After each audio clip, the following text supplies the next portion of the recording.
Genèse chapitre 3. Le serpent était le plus rusé de tous les animaux des champs que l'Éternel Dieu avait fait. Il dit à la femme, Dieu a-t-il réellement dit, vous ne mangerez pas de tous les arbres du jardin?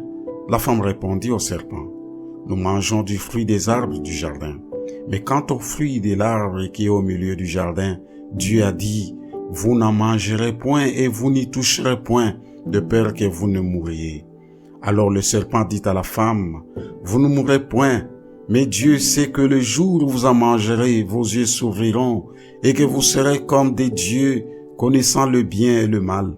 La femme vit que l'arbre était bon à manger et agréable à la vue, et qu'il était précieux pour ouvrir l'intelligence. Elle prit de son fruit et en mangea. Elle en donna aussi à son mari qui était auprès d'elle, et il en mangea. Les yeux de l'un et de l'autre s'ouvrirent. Ils connurent qu'ils étaient nus, et ayant cousu des feuilles de figuier, ils s'en firent des ceintures. Alors ils entendirent la voix de l'Éternel Dieu, qui parcourait le jardin vers le soir. Et l'homme et sa femme se cachèrent loin de la face de l'Éternel Dieu, au milieu des arbres du jardin. Mais l'Éternel Dieu appela l'homme et lui dit, « Où es-tu » Il répondit, « J'ai entendu ta voix dans le jardin et j'ai eu peur parce que je suis nu et je me suis caché. » Et l'Éternel Dieu dit, « Qui t'a appris que tu es nu? Est-ce que tu as mangé de l'arbre dont je t'avais défendu de manger? » L'homme répondit, « La femme que tu as mise auprès de moi m'a donné de l'arbre et j'en ai mangé. » Et l'Éternel Dieu dit à la femme, « Pourquoi as-tu fait cela? » La femme répondit, « Le serpent m'a séduite et j'en ai mangé. » L'Éternel Dieu dit au serpent, « Puisque tu as fait cela, tu seras maudit entre tous les bétails et entre tous les animaux des champs. Tu marcheras sur ton ventre et tu mangeras de la poussière tous les jours de ta vie.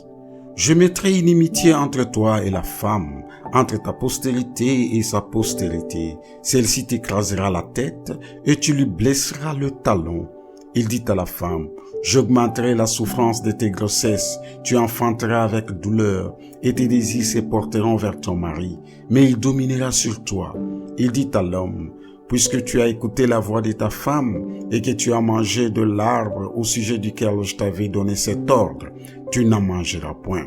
Le sol sera maudit à cause de toi. C'est à force de tes peines que tu en tireras ta nourriture tous les jours de ta vie. Il te produira des épines et des ronces, et tu mangeras de l'herbe des champs. C'est à la sueur de ton visage que tu mangeras du pain, jusqu'à ce que tu retournes dans la terre, d'où tu as été pris, car tu es poussière, et tu retourneras dans la poussière. Adam donna à sa femme le nom d'Ève, car elle a été la mère de tous les vivants. L'Éternel Dieu fit à Adam et à sa femme des habits de peau. Il les en revêtit. L'Éternel Dieu dit, « Voici l'homme est devenu comme l'un de nous, pour la connaissance du bien et du mal.